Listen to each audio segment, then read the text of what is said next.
So with that, I want to introduce you guys to Molly, who is on the call now. Molly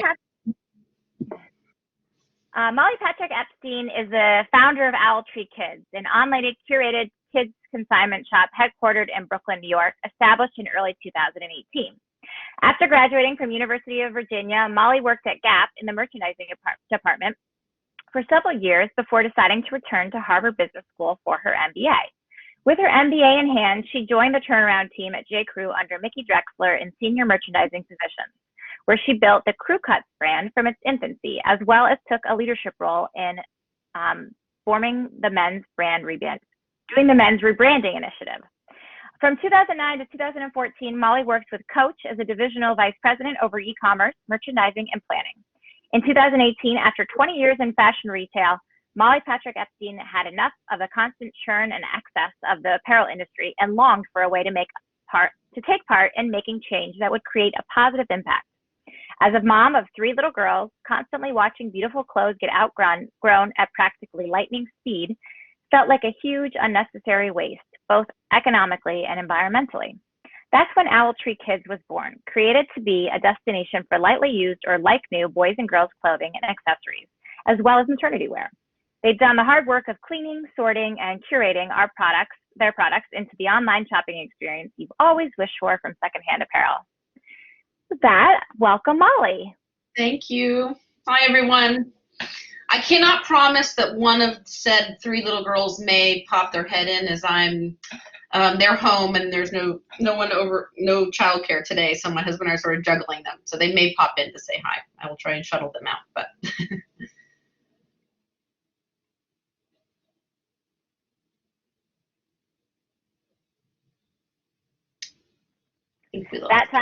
that connection, I think, was me.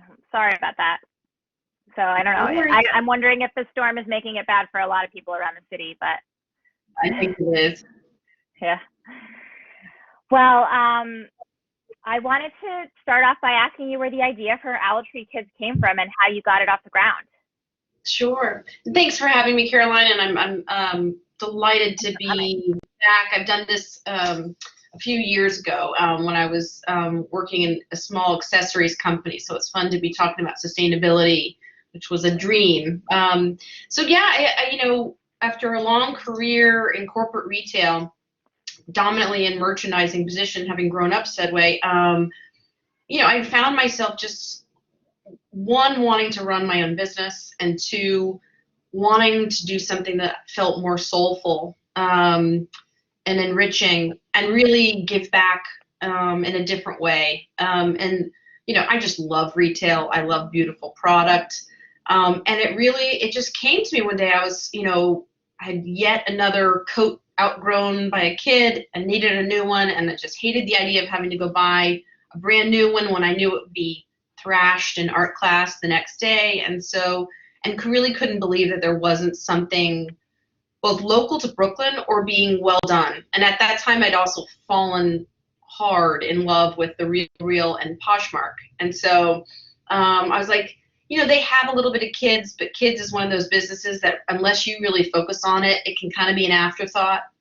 And so I said, this is it. This is my idea. And, kind of like a lot of people who actually, end up starting the business, I didn't wait for the perfect scenario or the perfect time frame. I mean, I started it when I was 7 months pregnant with my 3rd daughter. I just sort of started. I guess there's a way to say it. Just kind of picked up the ropes and went ahead. So that was really the origin story. Yeah. Yeah.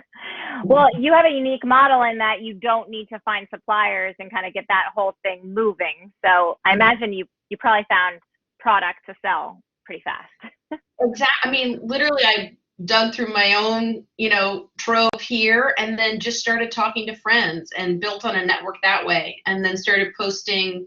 I really, and I'll speak, when we talk about marketing and customer acquisition, local and hyper localization of customers is coming back, right? With sort of the anti-Amazon movement, but I think also with, and it's not just pandemic. I mean, I think this was happening before. People are wanting to sort of reestablish a local connection to their retail, to their product. And so I relied on very local, and that was really the community was where I walked around with a trolley bag and said, do you have any kids' clothes to consign? And really just could not believe with that simple question what I started getting. And, the quality of product was just off the charts from minute one, and more than I could ever possibly could have handled at that time. It was just coming at me so quickly. So, so the business model on that end, the supply chain was like there overnight. Yeah, that's awesome. Well, how I came to know about you was through word of mouth. One of my friends said, you have to go check this place out, buy some things, sell some things. And then I got in touch with you. Well, great. Walk us through your career path prior to Owltree. You worked at a lot of amazing companies. Thank you. Yeah, I mean, retail is one of those things that I look back and was like, of course I ended up in this career. There were little moments, like my summer jobs, even in high school, were just retail jobs. I just always gravitated to it. I was really comfortable in that environment. Even as a kid, I mean, just like silly little things of like creating little used kid stores on my porch, and it was always there. But I kind of, when you go to college, I thought, oh, I should do investment banking. I had this big idea of what you're supposed to do. I grew up in Texas. Fashion as a career was not what you heard of your next door neighbor doing the way it might be in New York City. So it was also kind of inconceivable to even think about how like a business person would be in fashion retail. But as luck would have it, Gap Inc., and they still run this program, came to campus to recruit for their rotational management program. And it was just a gift. And it was late 90s, and the Gap and Banana Republic and newly Old Navy were the best thing going, especially Banana Republic. Huge. I know that may be funny to hear now, but and they came to campus and presented an opportunity to really do a rotational. So 3 months in merchandising, 3 months in planning, 3 months in marketing, and 3 months in production. And then after that time to then land in a permanent function. And so, I'd gone through all of these job hurdles with investment banking and found this program. I was like, that's it. I know it. And I was there for 5 minutes at the company and knew it was sort of like, I just had a passion for this field for a long time that I couldn't even articulate. So after the rotation, I ended up in merchandising. I was in Banana Republic at the Gap, and was a part of a pant department. It was just really cutting my teeth. Now, I think most of you may have heard of Mickey Drexler, and so late 90s, Mickey Drexler at the helm of Gap Inc. was Merchant King, and it was a cult of personality there. And so just watching that in action, and he's very much a man of like merchant instinct and customer focus. And that's really something that I still rely on every single day, is merchant instinct and customer focus. I think that is sort of like my lifeblood. But after 3 years at the Gap, I said, is retail right? Again, I kept second guessing myself. I was 25. But I went back to business school, and again, I was there for a month. I was like, nope, still miss retail. And so after I graduated from business school, I followed Mickey and the Gap team to an overhaul of J. Crew. So in 2004. And that was an incredibly exciting time to really be a part of, the business. J. Crew meant nothing to anyone anymore. It was a fusty old catalog company where they sold barn jackets and roll neck sweaters. Jenna Lyons had been working there forever, but had never been like enabled to be the star that she is now. And so I was there for 5 years, and the chief thing they captained me with when I'd been there just a few months was really to start a kids business. We're off and running with women's. It's super successful. They ran a kids business for a year in the early 90s, and Mickey, having built Gap Kids and Baby Gap, which you may or may not know is probably the most profitable division of Gap Inc. is the kids and baby business. And so he had the idea to start it again. And so I spent 3 years really I did product development, merchandise. I was, a captain of all trades, kind of an entrepreneur in house. And once we really knew it was a thing, It launched in 15 stores, and then I moved over and launched the catalog. And I love that just because it really began to give me a taste of where I was going to go, which was a kid's business.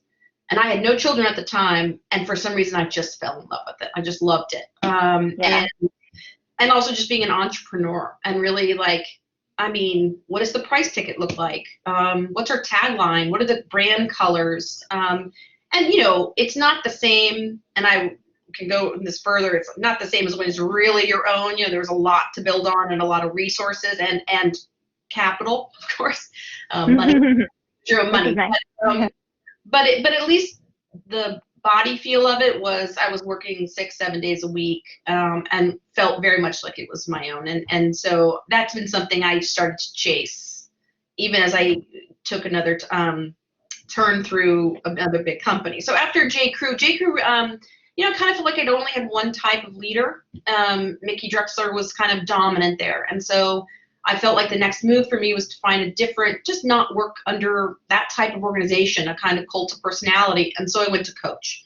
And Coach is really, and still is, I think, really a leadership training ground. The brand does not have the sex appeal of J. Crew back then, and I knew it going in, but it had, you know, you came out and you really learned how to lead teams and really be a decision maker, presentation skills, and you know, just learning how to manage people, give feedback and foster and, you know, mentor individuals, which I just loved. And so it was a great 5 years there, but that tickle of entrepreneurship kept lingering with me. And so my last role of Coach, overseeing all of the North American e-commerce channels, we started a factory business online, which was just, you know, went from, you know, we got to 600 million in 10 months. So it was just this phenomenal numbers, crazy scale.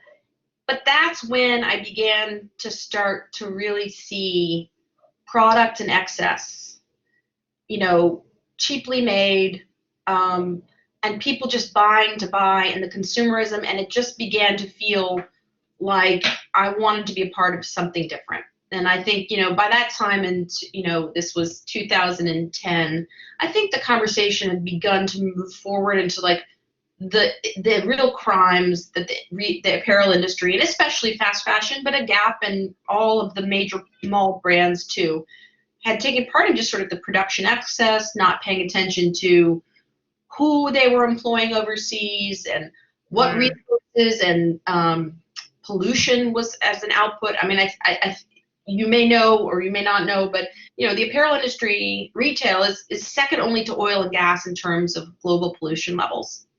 I think it was pretty devastating to me to find that actually all of this that we've been chasing this dollar had such a global impact of such, you know, and really like Zara, I mean, it had just gotten crazy by those, you know, the middle aughts. And so I started to just get kind of obsessed with myself buying secondhand.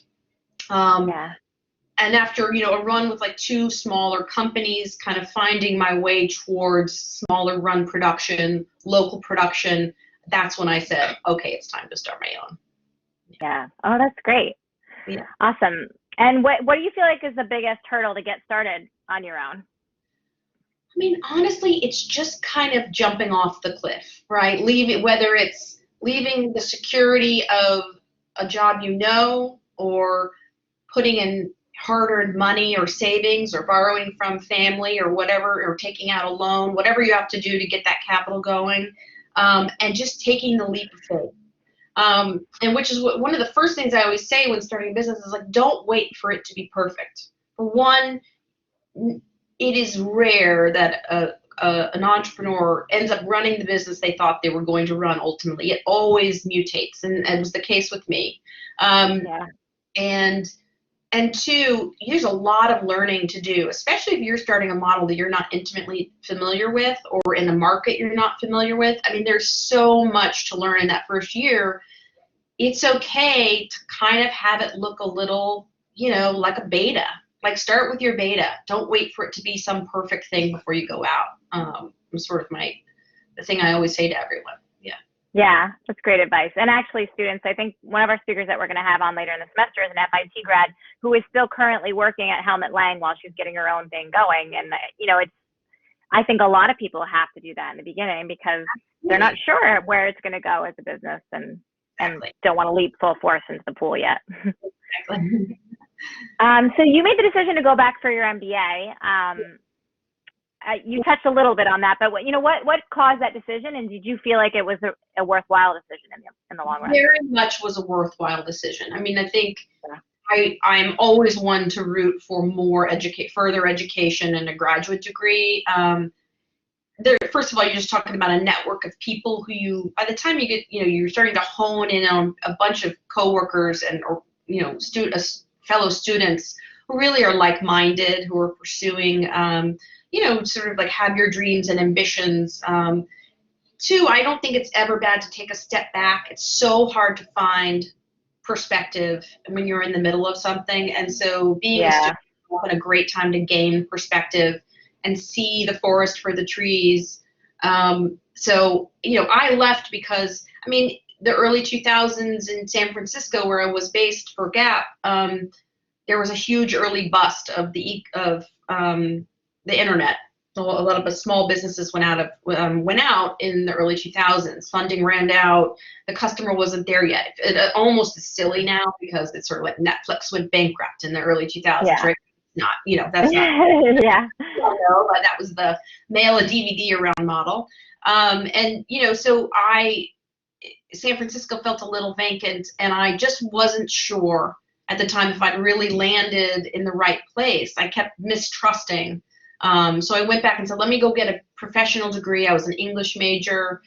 I don't have never taken accounting. And so going back and getting those credentials was a really good thing for me. And it's helping me a lot now with both an incredible network of people and student body and the resources of the school, but also just, just the education. Coming back to I don't have a bookkeeper. I do all of my own accounting is a great example. Yeah. And I do that because I went back to business school. So.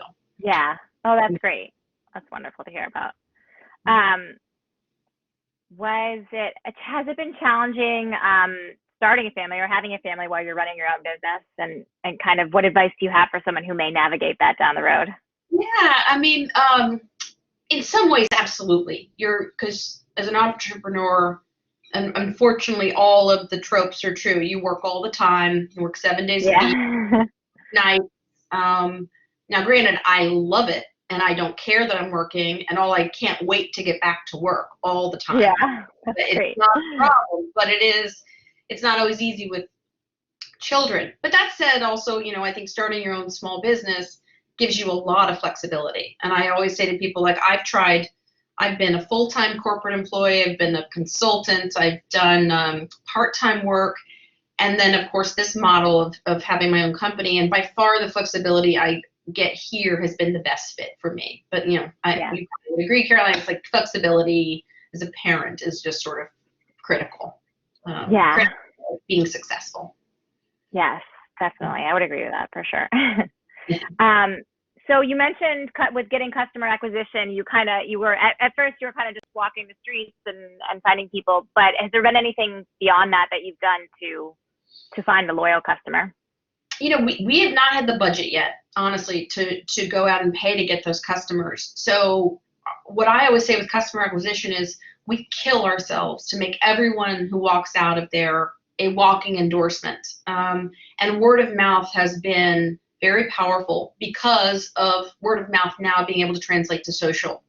So ratings and subtly and finding those ways to solicit reviews on Yelp and Google Business, Facebook groups and mom groups, and getting someone to champion you. We've heavily relied on a local Facebook moms group that's 3,000 people strong, and it has been a dominant source of customer acquisition because in this nexus of where I am, which is in children's, it's not a whim-based purchase. It's typically it's a use case purchase, whether it's buying a wardrobe. I've just decided right now the kid has outgrown everything. They're wearing cropped pants and or their coat doesn't zip. And so that means that, like, people are constantly talking about those needs in those groups, and we can just kind of jump on it and say, we're the resource. Like, for instance, yesterday, we had a crazy bonkers record day selling ski pants and Oh, I snow bet. ski I bibs. almost came to you for that, actually. Exactly. We stayed open an hour late. We were fielding emails all day long. We could have sold 3 times what we sold if we just started running out of sizes. So Yeah.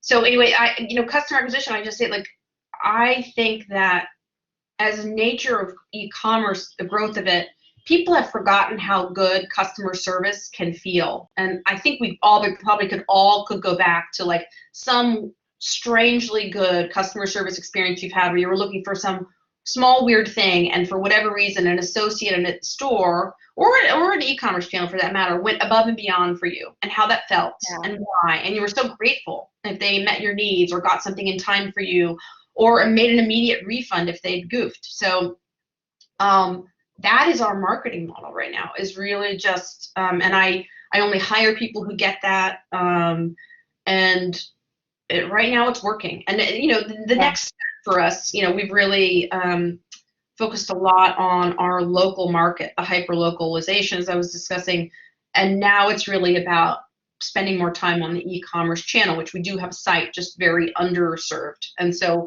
that's going to move into more of a digital marketing push, and then we'll start getting into real customer acquisition costs and things like that. But for now, that's where we've been. Yeah, well, that's great. What do you feel like has been the hardest part about running your own business?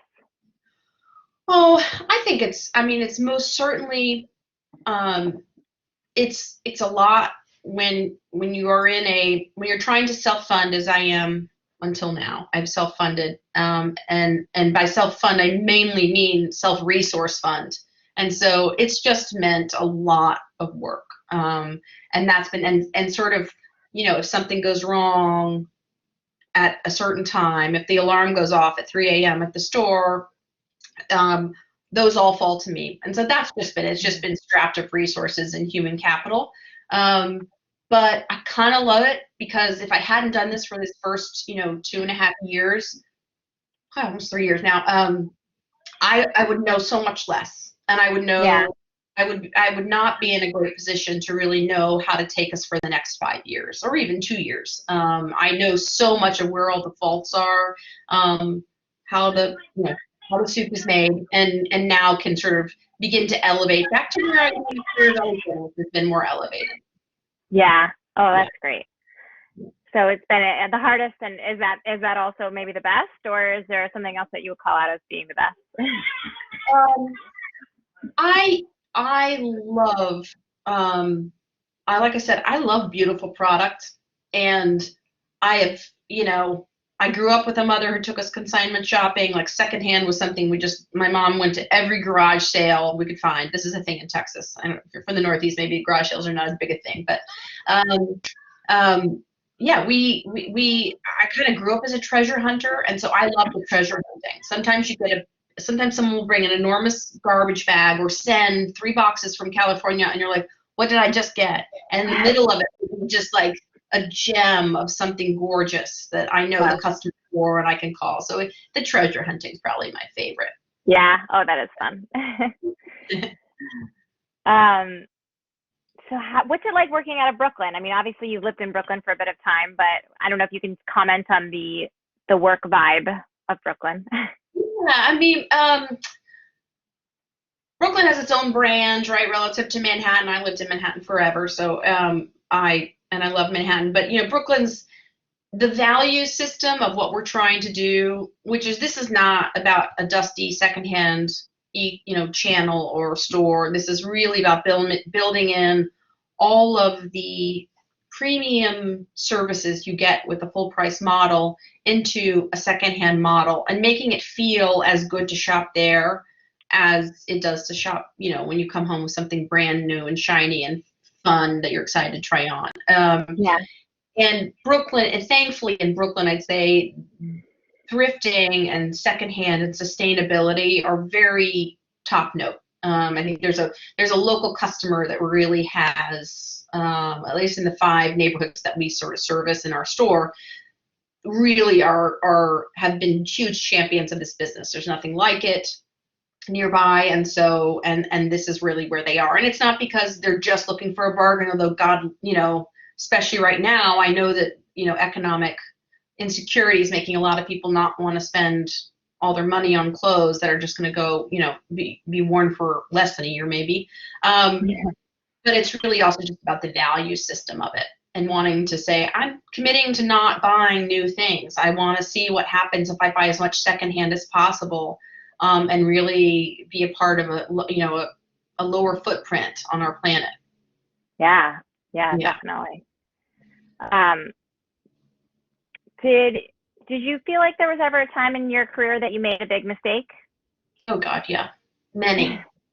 I mean, I took a job once for a title. Someone was willing to hand me a fancy president title, and I had misgivings about the people, but I thought it was like the right scope for me at the time, and so I took it, and I was president of a company, and I knew within a couple months that I was like, I knew it.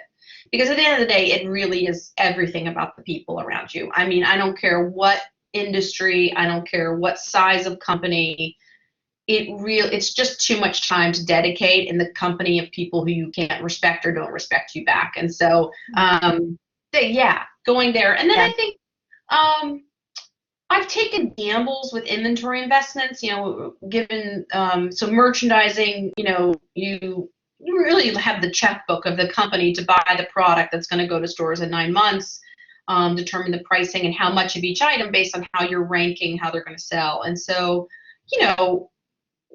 we took a huge risk in men's at J. Crew on this, a skinny fit. And it was too early. And, we had our New York eyes on, and we weren't seeing the country yet. The country wasn't there yet. And so they're there now. But, there's times where, it's not science. A lot of merchandising and taste level, whether you're designing, it's all very subjective. And so it's not hard to make mistakes. But it's sort of like you're never really going to learn anything if you don't make those huge mistakes. Yeah. And I think, any mistakes I've also made just more subtle have been not getting to know the company and the dynamics or the brand and their values before coming in with a strong point of view. And I think that's, taking the time. That's really something like I kind of came off of J. Crew, and you have a lot of opinions because that's the culture. You got the CEO shouting over the loudspeaker, and everyone's, who's the coolest cat in the room is saying the coolest thing about the coolest item. And then, Coach was much more of a leadership management-oriented company. And so I made some mistakes right in the beginning, not just like taking the time to kind of read the culture and make sure it was the right, making sure to listen before I started talking. Yeah, that's a really good piece of advice. I think you don't want to be too cautious, but you don't want to jump into the deep end either when you first get somewhere. No, there are ways to be powerfully silent. There are to be a powerful question asker, to get in front of the right people and have them just unload on you on what they know and what's wrong with the business and what needs fixing. And I think just being someone like that is really underrated. Yeah, that's really great. I like that. So flipping that, is there anything in your career that you're super proud of, other than obviously launching your own company, but in your time before? I'm proud of, I loved my time at the Gap and J. Crew and Coach, and I'm always hesitant to say I was looking for something more soulful, implying somehow that these other companies were soulless. I met wonderful people, and I love my time there. I think I'm proud that wherever I went, I made a mark, and I can point to it. So at J. Crew, it was crew cuts. At Banana, it was launching this, sort of pant fit strategy. At Coach, it was launching this new, multi-$100 million channel. And so I love being able to make a mark and being a part of creating something. And I think then I look back and say I'm very proud of the fact that, everyone I've ever worked with, exceptions here and there, respected me and liked working with me, and that goes back to my people. And that, you can't please everyone, but I really, human capital is just really king for me. And I think king for relationship building. And it keeps serving me. All those people that I worked with that had good feelings for me have been great advisors or great mentors, or willing to help me on the fly with I can't pay a bunch of consultants to help me with things, but I can certainly call a lot of people at these big brands and say, can I borrow you for 30 minutes over a cup of coffee and just teach me about, digital marketing, because I was never a digital marketer, etc. Yeah. Yeah, that's great. So who would you say is the most interesting person that you've met throughout your career? That is a question stumper for me, because I sort of don't want to say an old white man, really, but like Mickey Rexler. but I'd say the most interesting person. It's fun to talk about Mickey and Jenna Lyons. So Jenna, I'll talk about her. Jenna, I don't know if any of you are watching her new show or any of her, but she's an interesting person. She's incredibly talented. Anyone who worked on her team was very loyal and very loving of her. She was very good to her own team. Being a partner adjacent was different, but I learning how to manage around different personalities and different creative personalities. It's very different from my sort of more business oriented personality. That's a good thing to know. It's okay to not always be the same as someone else. To learn around someone who's sort of, I don't want to say ego, because that's not fair to her, but I think puts a lot of themselves into their work, especially on the creative side, and so can take things very personally. You have to find, you have to learn how to be eloquent and thoughtful about how you disagree with them, and that's okay too. Mickey, I would say, is just the most fascinating, because I've never met anyone like him before or since, who I think had such instincts and relied on them so much, and it rewarded him in life so heartily to really trust these instincts. And he really did. He could meet someone and know that they were right. He could see product line and know that was going to be saleable. Yeah. He was not the best manager of big companies, and you can look at his track record and see, at the end of the Gap and at the end of J. Crew, things got tougher. Once it was big and successful, managing a behemoth is a different set of skills, and that's not necessarily where his skill set is. But yeah, I really, for someone who didn't deserve or may not have needed to have been humble, I always found him to be also incredibly human. He was the person who 9/11, I was in working at the Gap, and he went out of his way to find any New Yorkers who had family back east, to help them find a way to either get back home or find some lines of communication, or so, he being a native New Yorker himself. So, there's little moments of humanity in these big cults of personality it's nice to see that nuance of people up close. Yeah. But I would say you're not the first person to mention him when I've asked this question as well. I know, he's really, and he could also be, not nice. He can be super tough and people cry, and so you developed a thick skin. You kind of picked up a rhythm, but he was the most fascinating person. Yeah, him and Jenna. Yeah. Do you know Kim Nemser, who is now at Warby Parker? I do. She spoke last semester, towards the end of my last semester, and he's on the board at Warby Parker. And, even there, I think he's been a real great resource for them to figure out how to scale and, go with those instincts, which is great. And whether it's influence or not, Warby Parker, stands ahead of all of the sort of millennial e-com businesses for really leading with customer first. What are they making your life easier? Their platforms and their product are really about making customers happy, and they lead with it. And I don't know if that's his influence, but I can't imagine it's not. So yeah. Well, that's great. So I feel like you've answered this question, but talking about your network and how you've had to lean on it, you've mentioned even just now with running your own business, but is there any specific incidents in your career path that kind of propelled you forward because of people you'd met along the way? I mean, I would certainly say, I relied on my network for jobs throughout. But I think it's probably the most obvious here with Owltree. So I've developed an informal board of advisors, and these are people who've been able to stand in with me with, other companies I'm trying to court for their services, and kind of help bring gravitas for me when I needed it. And it was just myself and, two retail associates. So I think just advice, like I just rely a lot on advice. Yeah. Someone who was my merch manager when I ran pants is now the CEO of J. Crew. Her name's Libby Wadle, and she's been a close friend for some years. And I say that only just like I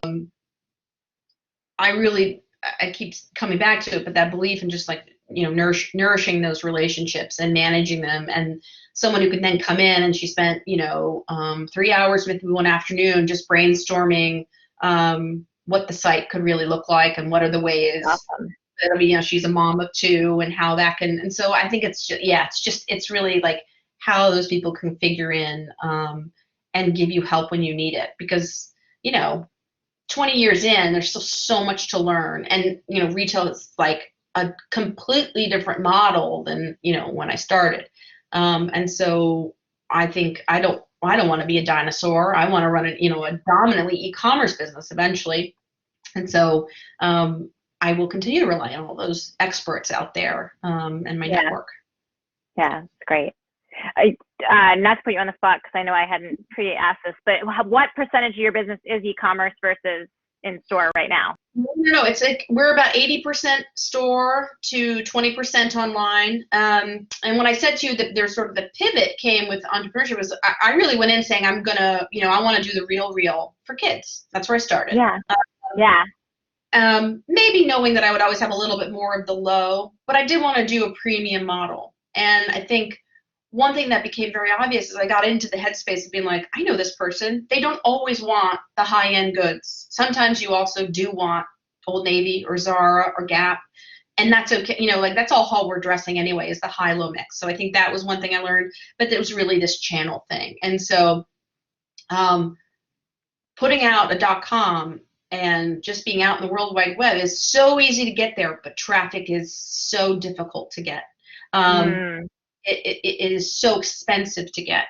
And so it's really about, I think, creating a personality for yourself on social and driving people to purchase at your site, or relying on the big behemoth platforms, an eBay or a Poshmark, to build up your brand until you're ready to stand alone.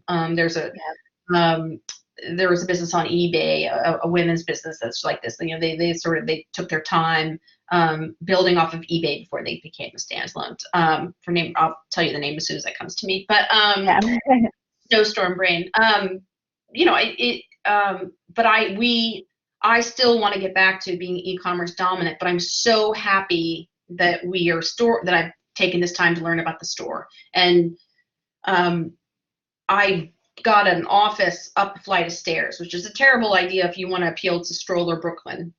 And so I have a store up a set of stairs, and because I was just going to be e-commerce, it was going to be a showroom.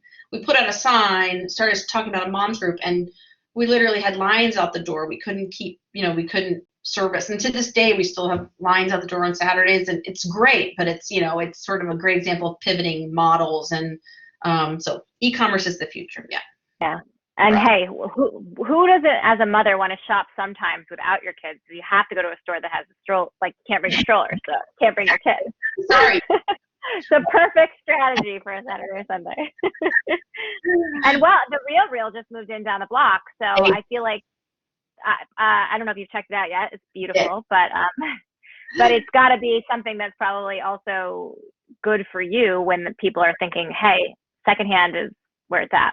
I think it's a great thing for us. I mean, I was a tiny bit worried that they would bring kids in, and if they were smart, they would, because they'd kill. But they did. They did not. And so it's just a women's and tiny bit of men's. I think the mix needs some like adjusting. Again, that's like taking a big company and bringing in what they think the new is, opposed to what the neighbor, not knowing the neighborhood. They'll get there. That's a little expensive for the neighborhood, I thought. Yeah. Would you agree? Yeah, too fancy. Like, Yeah.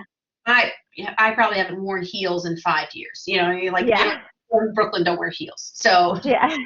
Especially not right now. no, We're not going anywhere. no.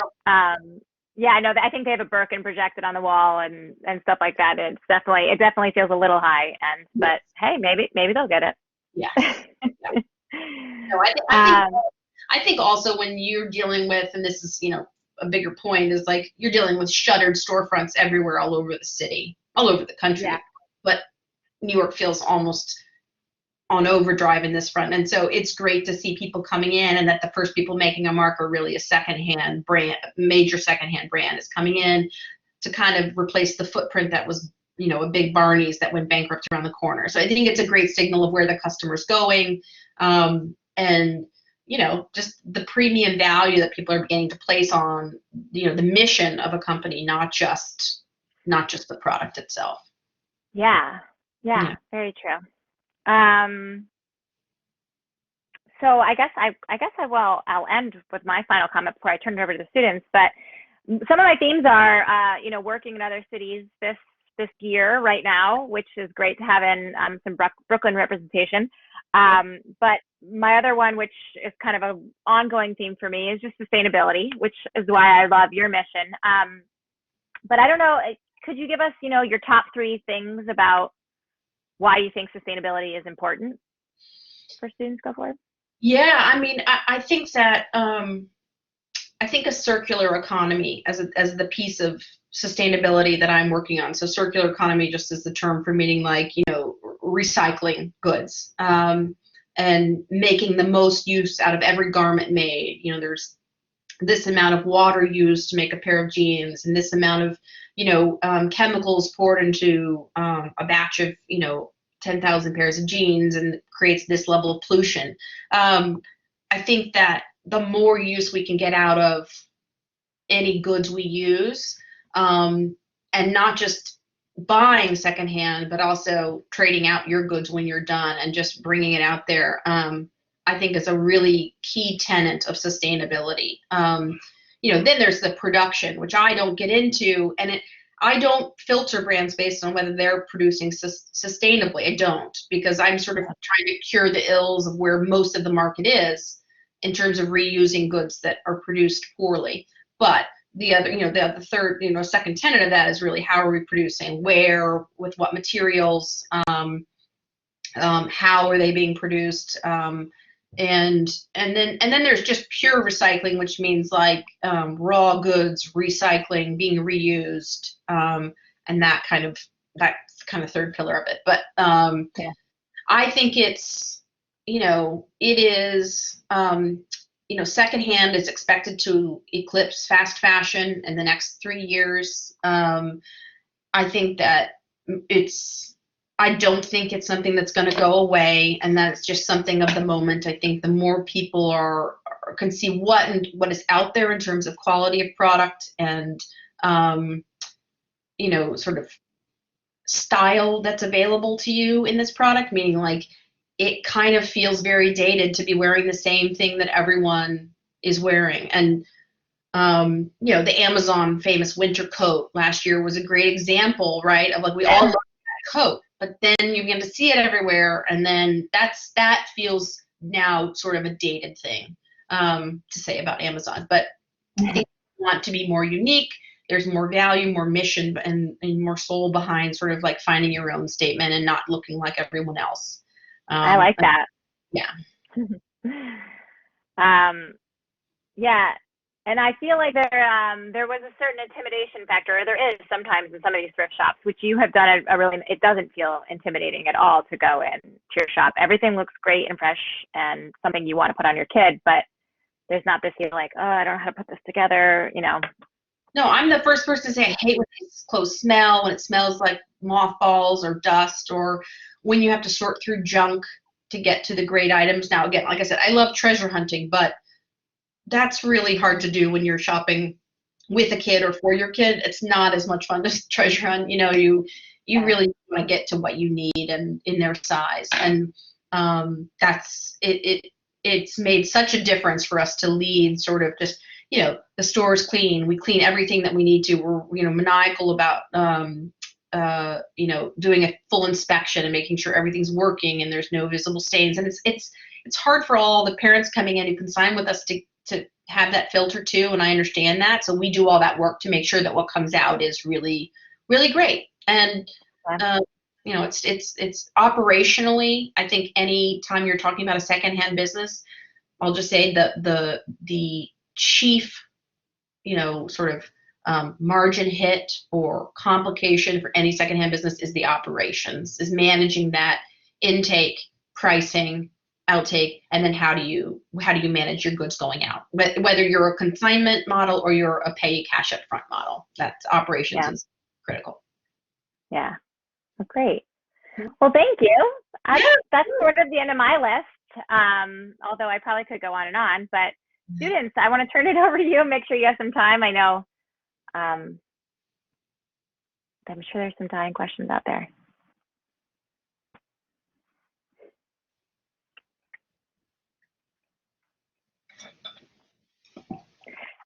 Andrew, I'll start with you.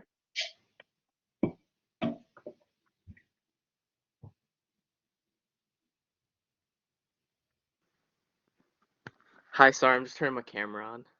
No worries. Can you see me? Yeah. Hi, Andrew. Hey. Hi, so I have a question. How do you decide on what to buy based on trends and name brands while still thinking of maximum profit when it comes to resale? I've been doing a lot of reselling and I think it really applies to when you design and you're kind of trying to target a market, what kind of matters when it comes to the buyers. Mm-hmm.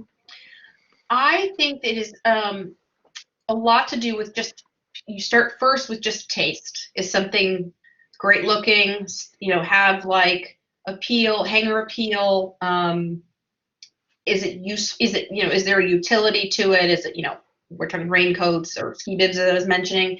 So I think start with taste and you start with the filter. And then brands, I don't like being a brand snob. I refuse, I've had people be like, no Carter's. I don't know if Carter's is kind of a ubiquitous brand that sometimes is in Walmart and I think it just depends on every single item. That's more complicated to make operational with a larger team. So that's in front of me, but I think the nuance of brand is really, to me, a very personal thing. I, however, now have 2 years and I know which brands do sell and don't sell. I can sell anything by Patagonia. I can sell anything by North Face. I can sell anything by, there's a brand called Egg, Chicken, the smaller high-end boutique brands. So sales history does make a big difference here. But merchant instinct is something that's sort of taken a backseat, I think, to design-led product, which I'm fully in support of. But in this particular case, that filter of knowing who your customer is and what they want and what looks fresh is just something that you have or you don't have. I just learned, do you think you have great taste, and do you have a taste that you think will appeal to a wide audience? And there's plenty of times where, we're talking about subjective skill, subjective industry as a whole. So, people disagree, but I think you kind of know if you have got it or don't, when you I feel like when you're in that business for that long, you can kind of, tell, what's going to sell and what's not. I was just doing some research on your website and kind of looking at what you have and what you've picked out. So it's just kind of interesting to see all around what you think is going to sell depending on, the brand or, the season and how it looks and if kids are going to wear it and their parents are going to be interested in that trend. Exactly. So very interesting. Well, they used to call that, they called it, when they would recruit for merchants, they'd be like, can this person see around corners? Can they kind of foresee where the ball is going? That's the skill. But it's great to just continue to be an absorber of, biggest devastating thing for me of aside from seeing my family with the pandemic, I just miss seeing people. I miss being, I was a people watcher. I love watching people and being in restaurants and being in airports and And I'm a great consumer of sort of fashion media, so like social and I still love myself a good paper magazine, but just like all those inputs, I think, to come to form an opinion of what looks right now, and then using that even in kids to kind of develop a filter. Hmm. That's great advice. Thank you for answering my Yeah, question. And I enjoyed listening to you for a professor's interview. Thanks, Andrew. Molly, I kind of glazed over this a little bit, but do you want to tell the students a little bit about your operations and the way you run things? Because I do feel like you feel very different from some thrift shops or some consignment shops in how well you categorize the items you're bringing in, which probably helps to keep you very informed for the outset. Yeah, I mean, we really we intake without so we pay out once an item is sold. That's per definition of consignment. So we don't pay consigners up front. We pay them out later. But we try and basically try and take what we think is going to sell, use that filter, and once we have it in hand, we designate categories for: is it with tags? Is it in mint condition? Excellent condition, we call it, or is it very good? It's got some signs of wear but nothing fatal, or is it good or / we now call it play condition. And there's a whole market for play condition clothes. You mark them very cheap. But we lead on our site with our with tags in mint condition because we want to gain their trust that the quality's there. In store, we can do something a little different. Someone can say, I am obsessed with this brand. I don't care if it's got a little paint on the arm. And so we know what we can take in online or versus in store. But the operations of it is really, I mean, you have to filter through all of these clothes incoming. You have, let's just take the Gap. You've got a white tee that comes in, you've got 50,000 units coming in of one single color and one tee.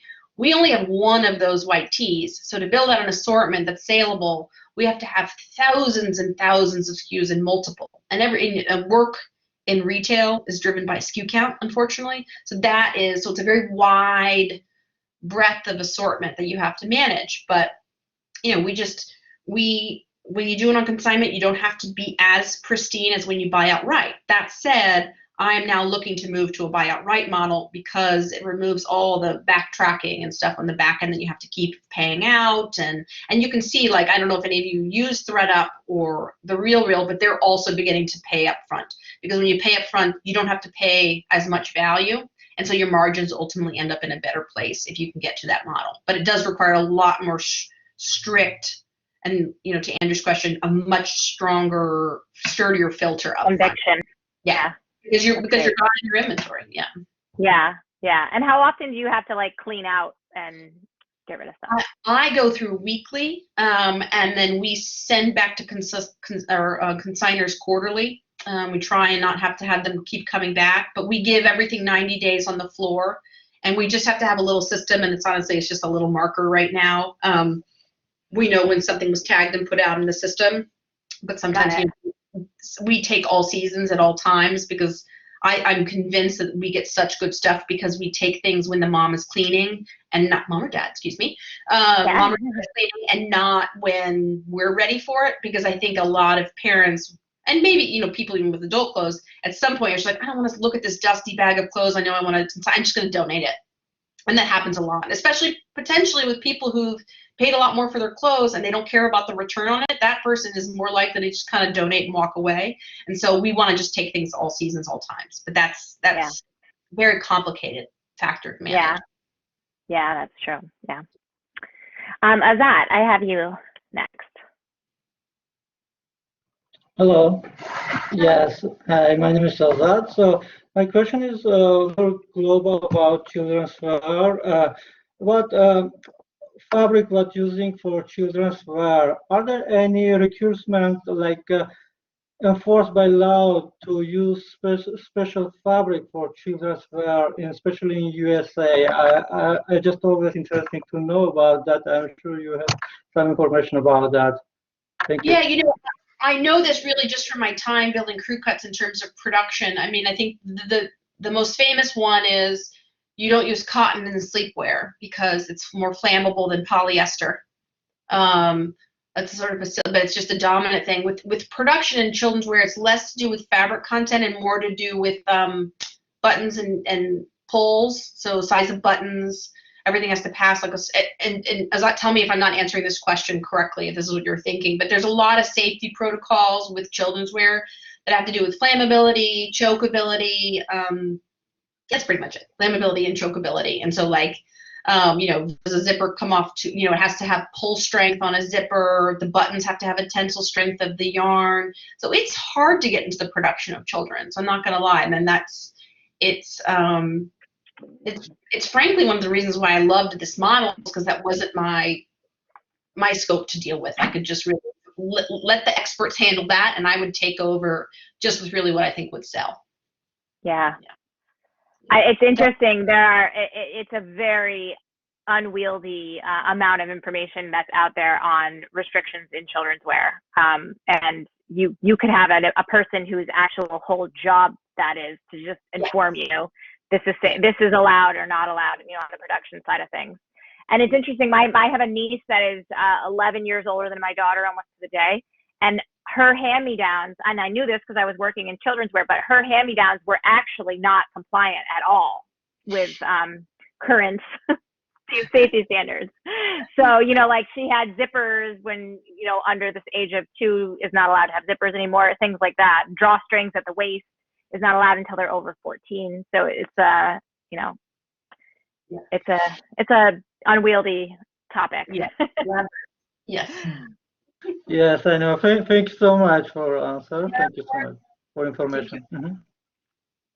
Michaela, you're next.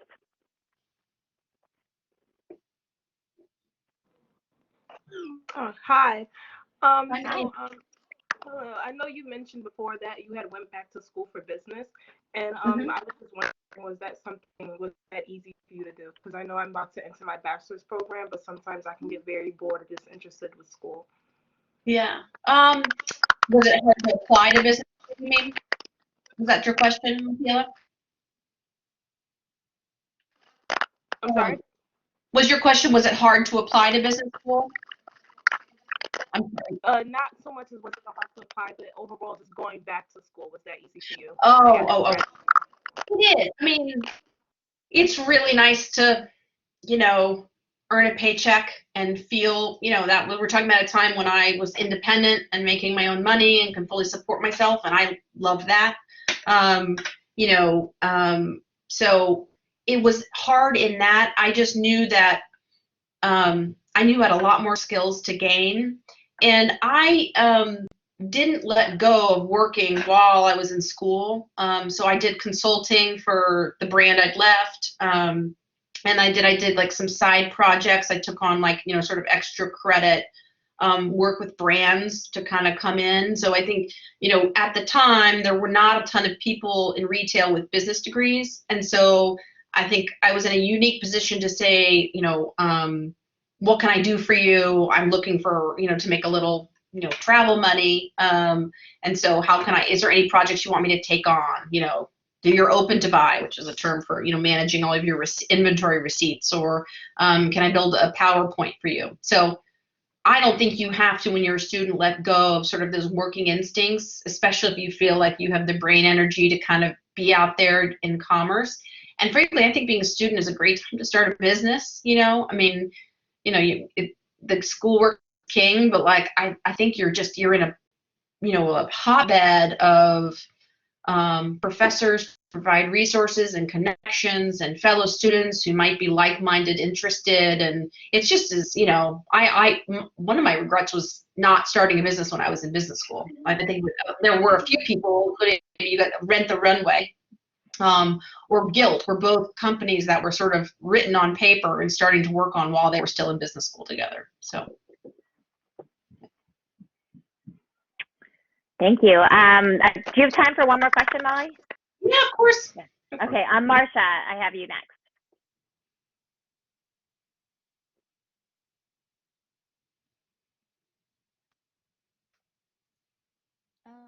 Hi, can you see me? Yes. Hi, Marsha. Hi, how you doing? So my question is, so basically, I know that your expertise is in retail, and I see that you obviously have children. So I have children myself. Well, I have one child, one son, Nice. and thanks.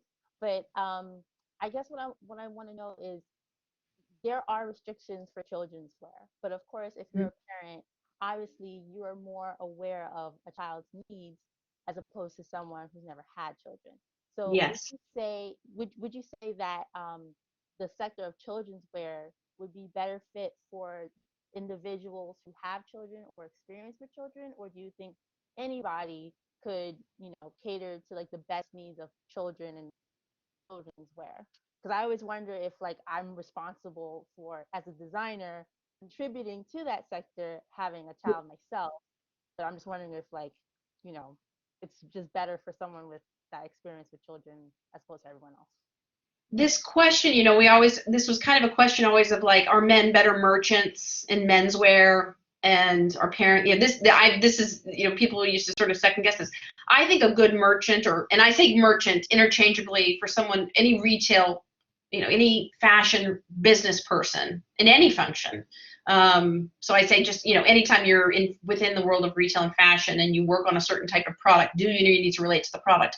I don't think you do. However, it just means that you get more shortcuts if you're already the parent, right? You get to kind of, there's shorthand and you can kind of cheat a little bit on how much work you need to do to understand your market. So like when I was at Crew Cuts, like I said, I was single and didn't have kids, and I didn't know anything about children's wear going in. I just knew what I liked and didn't like. And so I spent a lot of time in focus groups, getting to know what the best thing is and learn by trial and error what didn't sell or sell.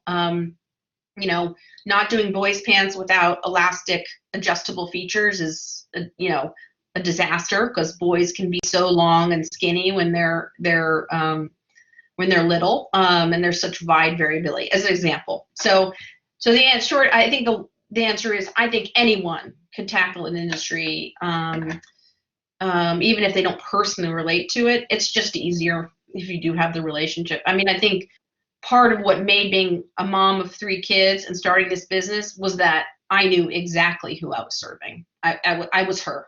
And so that did make things easier. But maybe, ultimately the outcome may be the same of someone who just took the long road. Okay. So just make Yes, sure that whatever market you're going into, just make sure that you really understand the market and everyone's needs. Absolutely. Okay. Absolutely. If I just wanted to add on to Molly's comments. I feel like if you are a strong merchant, you're going to continue to be a strong merchant across, because you have the foresight to be looking forward and backwards at the same time, looking at what worked and looking at new trends that are coming up.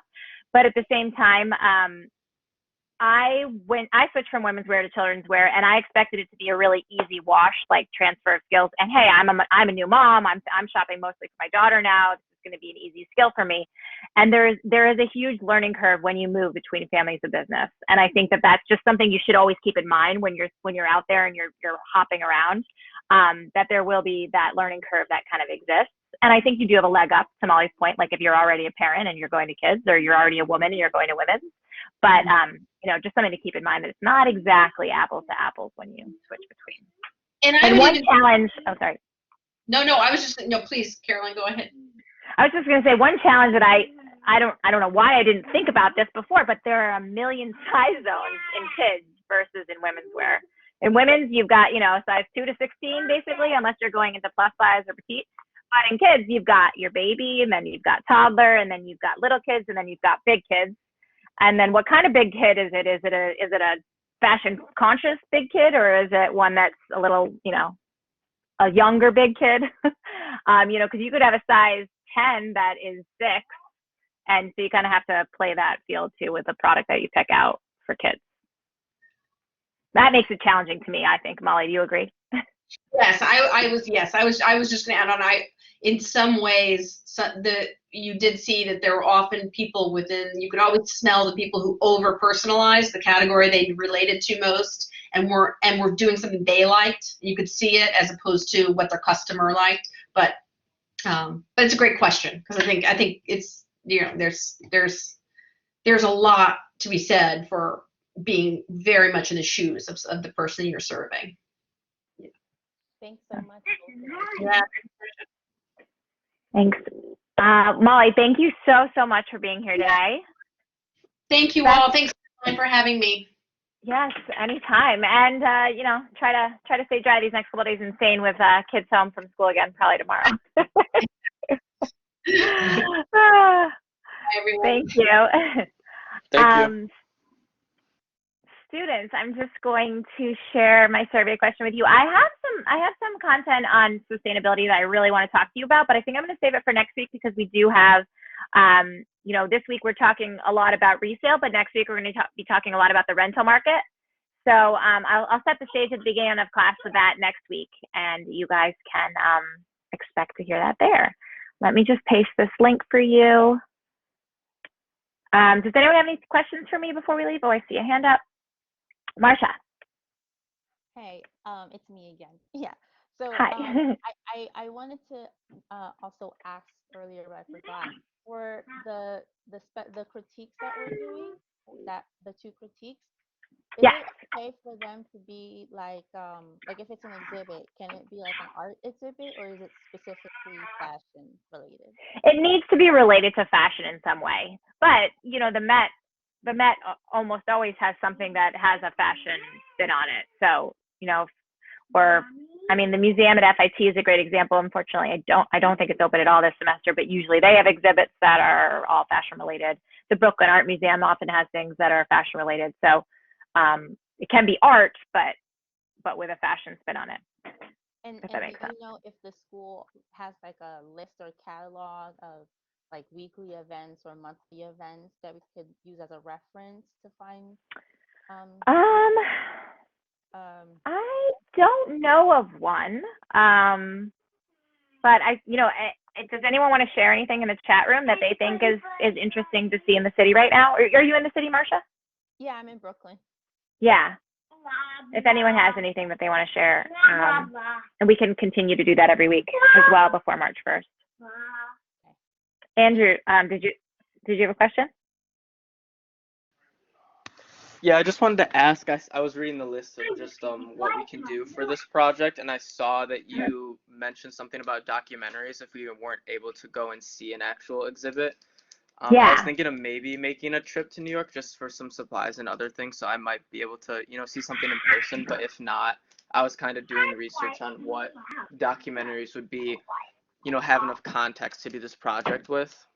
Yeah, I shared a link in last week's PowerPoint, which is also under content on the Blackboard, and all of the ones listed there, I want to say it's like the top 25 fashion documentaries.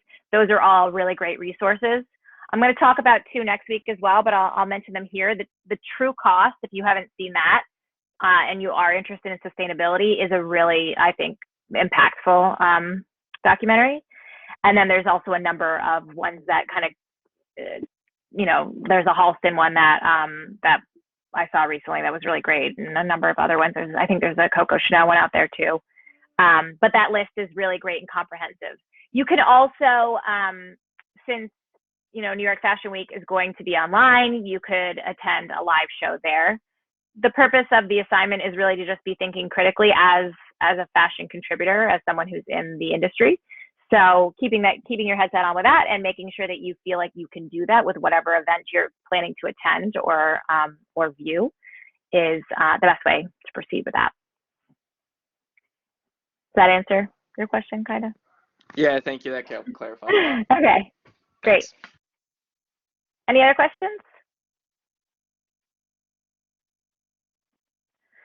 All right, I will let you guys out a little early today so you can get out there and enjoy the snow, maybe. But I'll see you guys next week, 4:10. We have Ambika Singh on from Armoire. She is really wonderful, and I think you guys will have a great flip from this week's resale into next week's rental marketplace. Thank you.